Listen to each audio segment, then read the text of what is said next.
అబ్బబ్బబ్బబ్బబ్బా! ఏమి కనిపిస్తుందండి. దీని టేస్ట్ అయితే మాత్రం నెక్స్ట్ లెవెల్ అండి.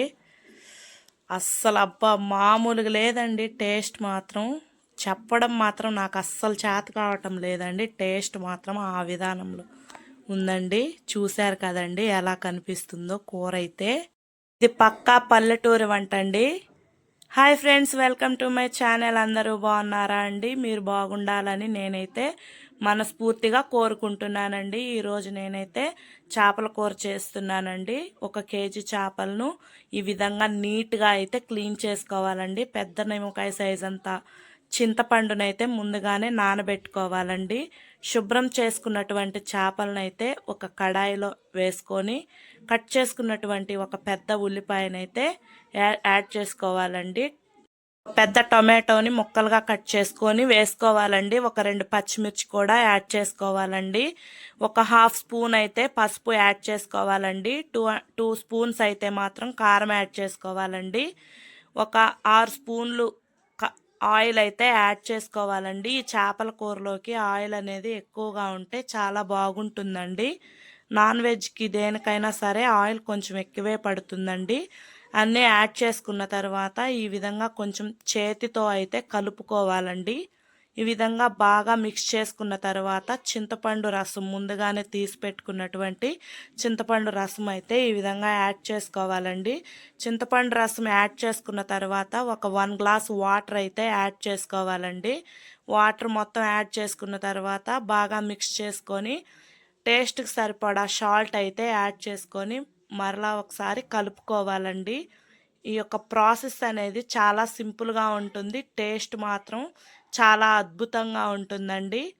ఈ విధంగా మొత్తం ప్రిపేర్ చేసుకున్నటువంటి ఈ యొక్క రెసిపీని స్టవ్ పై పెట్టుకొని మూత పెట్టేసి ఒక 5 నిమిషాలు ఫ్లేమ్ మీద ఉడికించుకోవాలండి.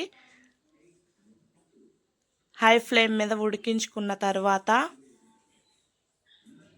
చూశారు కదండి, నిమిషాలు అయ్యిందండి. 5 నిమిషాల తర్వాత ఒకసారి తీసుకొని దీంట్లో గరిట అయితే పెట్టద్దండి. గరిట పెట్టితే ముక్క అనేది కదిలిపోతుందండి.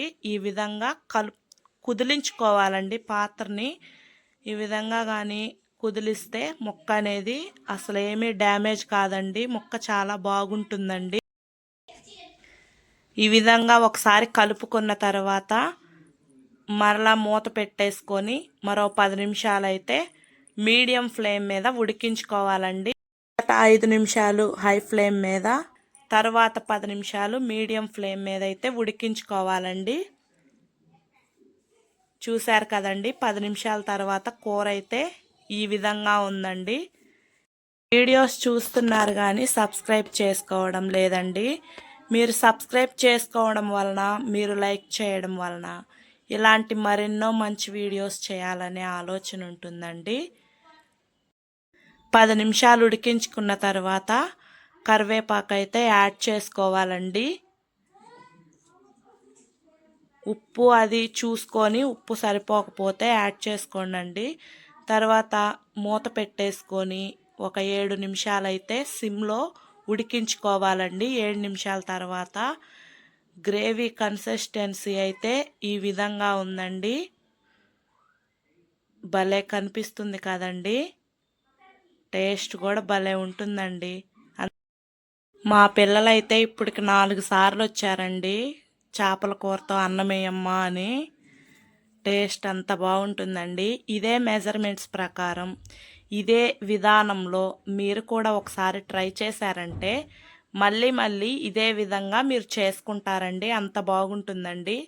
ఫైనల్గా మూత పెట్టేసుకొని స్టవ్ ఆపేసుకోవడమేనండి. ఒక 5-6 నిమిషాలు ఆగిన తర్వాత కానీ మీరు సర్వ్ చేసుకున్నారంటే తృప్తిగా భోజనం చేస్తారండి. రాగి సంగటికైనా అన్నంకైనా ఈ యొక్క కూర అనేది చాలా అంటే చాలా బాగుంటుందండి. నేనైతే సర్వ్ చేసుకుంటున్నానండి. చూసారా అండి, ఒక 7 నిమిషాల తర్వాత అయితే నేను చూపిస్తున్నాను. భలే కనిపిస్తుంది కదండి. చూసారా అండి, చేప ముక్క కూడా అసలు ఏమీ కదిలిపోలేదు. పర్ఫెక్ట్గా ఉంది. గ్రేవీ అయినా చాలా బాగా కనిపిస్తుంది కదండి. ఈ విధంగా కనుక వండుకుంటే గ్రేవీ కూడా ఇలా వస్తుందండి. టేస్ట్ కూడా చాలా బాగుంటుందండి. ఈ యొక్క కూరలో ఎటువంటి మసాలాలు నేనైతే యాడ్ చేయలేదండి. చాలా సింపుల్ ప్రాసెస్లోనే చేశాను కదండి. నాకైతే నోట్లో నీరు ఊరిపోతుందండి. భలే కనిపిస్తుంది కదా. అబ్బబ్బబ్బబ్బా, ఏముందండి అసలు. అసలు ఈ టేస్ట్ని ఎక్స్ప్లెయిన్ చేయడానికి నాకైతే అసలు మాటలే రావడం లేదండి. మంచి వీడియోతో నేనైతే మీ ముందుకు వచ్చేస్తానండి. Bye bye.